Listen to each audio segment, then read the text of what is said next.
My name is Matthew Montoya, and I will be presenting my H-pattern gearbox with the sequential modification.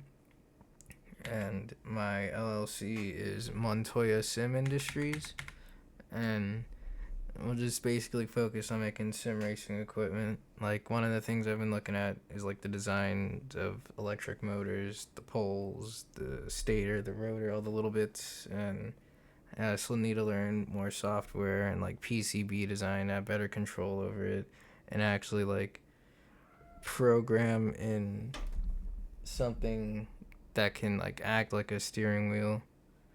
Like, if you have control over the poles and like the timing of all of it and how it's pulling.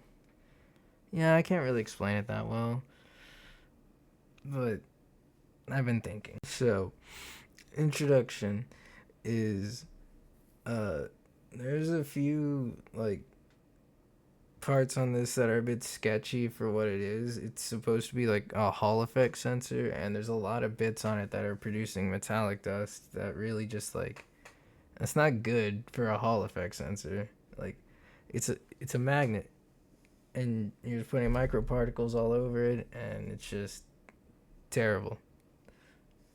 And I guess maybe that USB C or whatever it is, a micro USB on the PCB, whenever it goes to like fifth or sixth gear, any of the higher gears, when it passes there, it starts wearing away at that. And I don't know, it stopped working. I don't know why. I think it's all that metal dust. It's got to be all that metal dust. So on the right is the assembly of what the finished product would look like. Trying to leave a lot of room for the internal mechanisms, and the improvement is the sequential. I made two of them. The first one is the one on the left. It didn't really work. The I knew, like, when I was making it, I thought that little millimeter gap right there would be an issue, and it was. It like causes it to not be even, and it like chatters out of place and like pops up whenever you're changing gears. And whenever like you pull it down to upshift, when you pull it down, you have to pull twice because it gets caught and then it hits the trigger. So then I printed out the new piece where I cut out the square hole, and that one worked perfectly. Perfect. And that's when I was like, okay, now I can do product testing. Let's see if this is any better, if it made me any quicker. So I set up uh, some hot laps around Barcelona, and within the first lap on the sequential, it was a second and a half quicker than the H pattern.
Within the first lap on the sequential, it was a second and a half quicker than the H pattern.